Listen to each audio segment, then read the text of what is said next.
Fl-aħħar jiem diversi esponenti tal-Partit Nazzjonalista bħal Robert Arrigo, Mario De Marco u Jean-Pierre Farrugia ħarġu jikkritikaw il-mod li qed jopera bih il-Partit Nazzjonalista.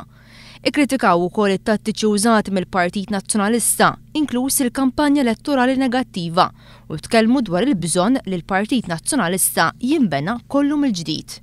Fl-aħħar sigħat Michael Gonzi u l-kap nazzjonalista Lorenz Gonzi f'kummenti li tan il-ġurnal Orizzont jitkellem dwar dak li sejjaħ bħala diżastri li waslu għat-telfa tal-Partit Nazzjonalista.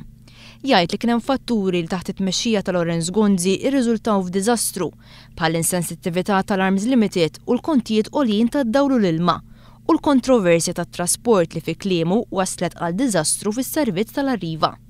Michael Gonzi qal li n-nies emnu aktar l-argumenti tal-Partit Laburista fuq il-qasam tal-enerġija milli dawk tal-Gvern li dwarhom inħolqot ukoll perċezzjoni ta' korruzzjoni. Qal li r-ristrutturar fl-Air Malta weġġa' lil ħafna nies u l-MEPA kienet suġġett li b'mod kontinwu fi żjarat li jagħmel għand in-nies sema' ilmenti dwarha.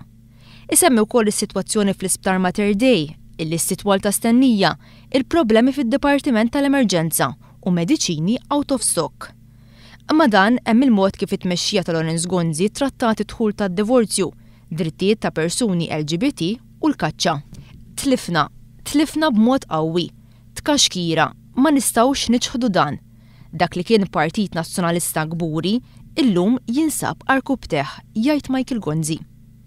Huwa qal li l-poplu ra tmexxija tal-gvern preċedenti bħala għajjiena, falluta, korrotta u magħmula minn nies li aktar kienet interessom l-istatistika mill-bżonnijiet tan-nies u l-familji, fejn kien hemm il-perċezzjoni li klikka ta' nies ħadet irriedni.